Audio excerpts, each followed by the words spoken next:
첫째 시간에 요한계시록의 말씀은 지적인 호기심이나 남을 가르치기 위해서 또 아는 것을 자랑하기 위해서 그런 식으로 접근해서는 안 된다는 말씀을 드렸습니다.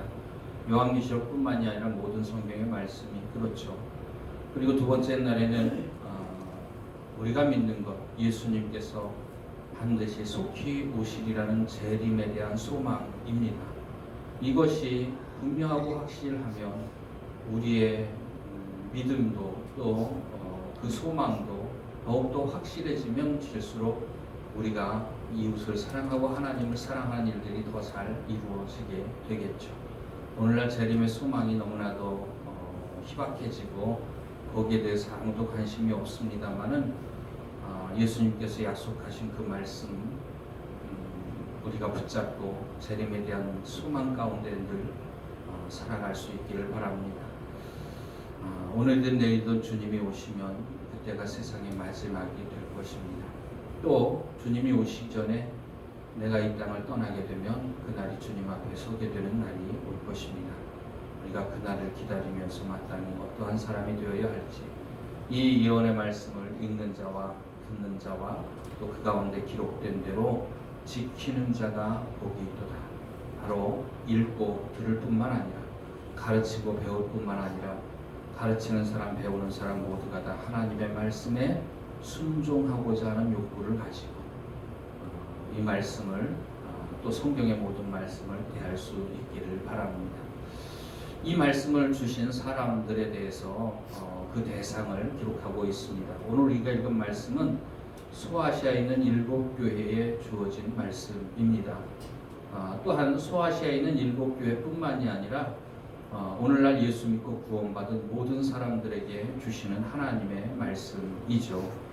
오늘 우리가 읽은 말씀 4절에 보면은 요한은 아시아에 있는 7교회에 편지하노니 이렇게 그 편지의 대상을 명확하게 명시하고 있습니다.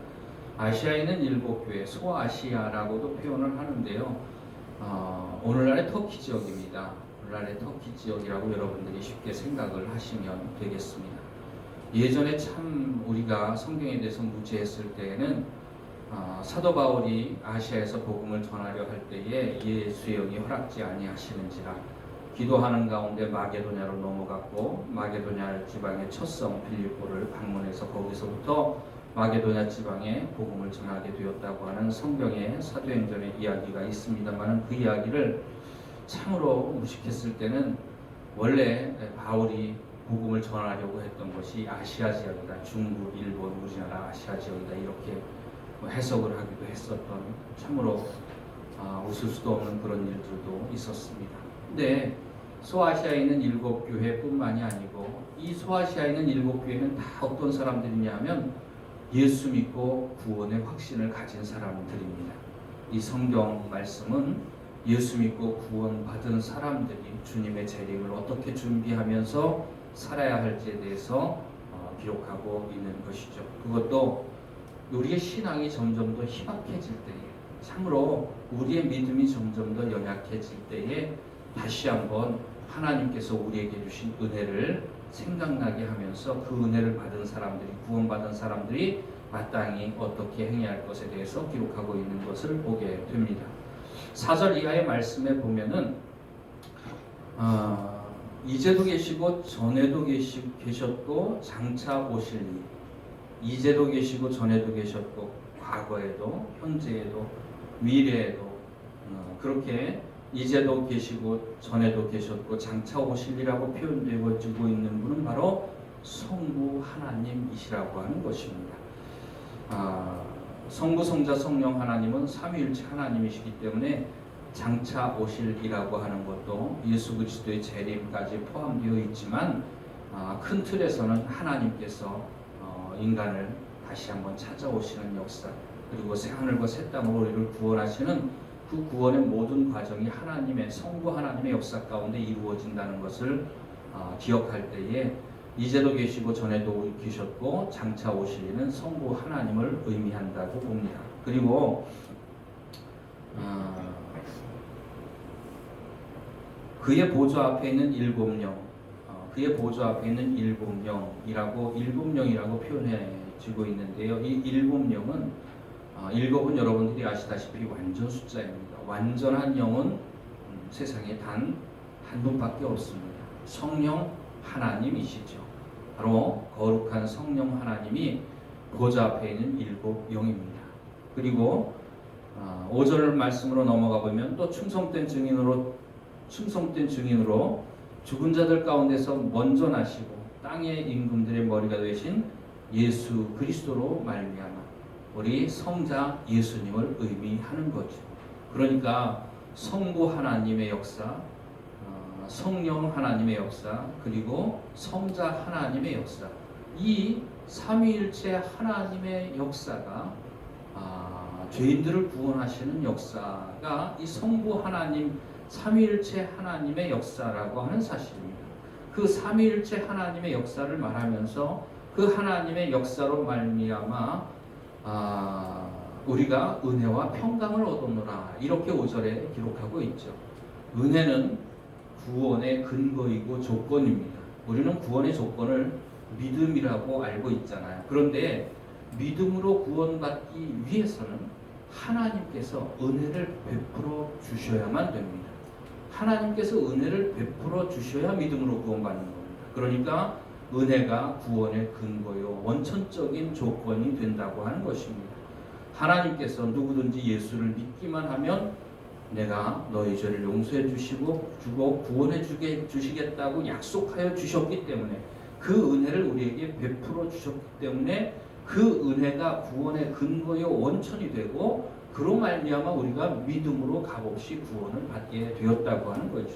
그러니까 은혜는 구원의 원천이요 근거라고 할 수 있는 것입니다. 말하자면 은혜가 없었다면 우리는 구원받을 수가 없는 겁니다. 그래서 사도 바울이 너희가 그 은혜를 인하여 믿음으로 말미암아 구원을 얻었나니, 믿음으로 구원을 얻지만 믿음으로 구원을 받기 전에 값없이 은혜로 선물로 구원을 받지만 그 구원을 받기 전에 먼저 하나님의 은혜가 있어야 한다고 하는 거죠.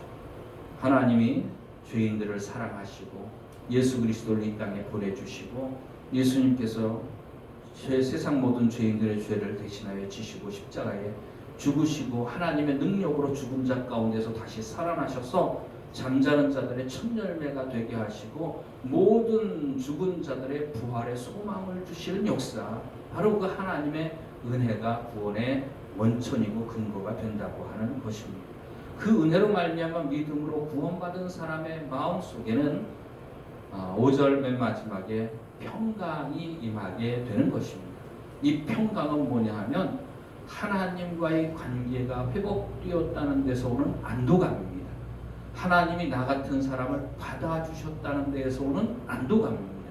그리고 하나님이 더 이상 내게 진노하시는 하나님이 아니시고 나를 사랑하시고 나를 구원하셨고 내가 천국 가는 그날까지 나를 능력의 손으로 붙잡아 주시고 저 영원한 하나님의 나라로 이 땅에서 주를 위해 살다가 저 영원한 하나님의 나라로 나를 반드시 들어가게 하시리라는 확실한 소망 가운데 오는 마음속의 평안입니다.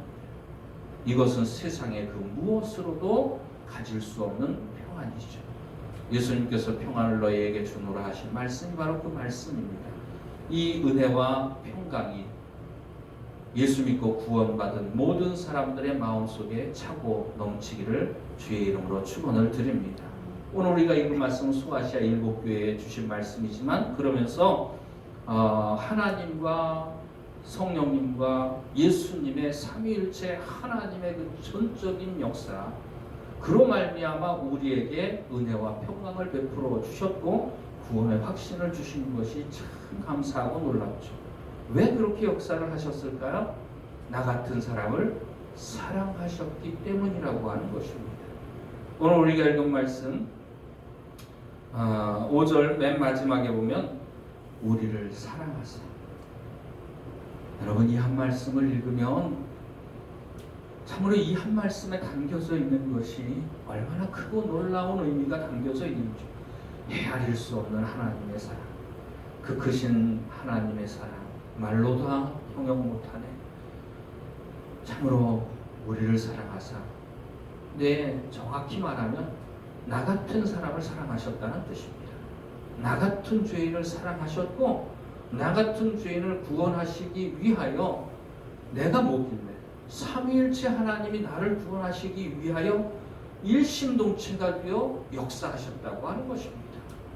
하나님이 예수 그리스도를 보내주시기까지, 우리를 사랑하셨고 예수님이 십자가에 죽으시기까지 은혜를 베풀어 주셨고, 그리고 성령께서 우리 마음속에 회개할 마음, 애통하며 회개할 마음도 주시고, 하나님 앞에 구원을 사모하며 구할 수 있는 은혜도 주시고, 또 하나님께서 우리를 받아주셨을 때 성령께서 우리 마음속에 너는 하나님의 자녀다 증거해 주시고, 또 연약할 때마다 성령께서 우리의 갈 길을 인도해 주시는 역사, 구원받은 사람들의 갈 길을 인도해 주시는 그 역사, 나 같은 사람 하나를, 나 같은 인생이 뭐길래 나 같은 사람 하나를 구원하시기 위하여 삼위일체 하나님이 총동원되셨다고 하는 사실, 참 얼마나 놀랍습니까?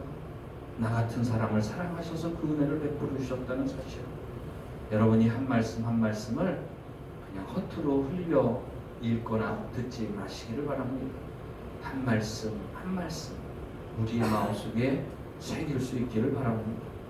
오늘도 이 하루를 살아가는 동안에 우리를 사랑하사 이 한 말씀만 우리 마음속에 새기면서 하루를 살아도 마음속에 참으로 감격과 기쁨과 눈물과 은혜가 차고 넘치는 하루가 되어질 줄로 믿습니다. 이 요한계시록의 모든 말씀, 그렇게 전적으로 삼위일체 하나님께서 나 같은 사람을 사랑하셔서 총동원되어 나 같은 죄인을 구원하시고 그 구원하신 사람들에게 주시는 말씀이라고 하는 것입니다. 그것도 주님 다시 오시는 그날까지 우리가 마땅히 어떻게 살아야 할까를 우리의 눈을 열어서 보게 하시는 은혜가 있기를 주의 이름으로 축원을 드립니다. 이 사순절의 기간 동안에 참으로 우리가 지금까지 수없이 많은 사순절을 보냈습니다마는 이번에 사순절은 특별한 사순절이 되어지기를 원하고, 처음 사랑과 처음 은혜와 처음 행위가 다시 한번 우리가 회복되어지고 하나님 앞에 참으로 하나님이 보시기 기뻐하시는 믿음을 회복하는 귀한 축복이 있기를 주의 이름으로 축원을 드립니다. 기도드리시겠습니다.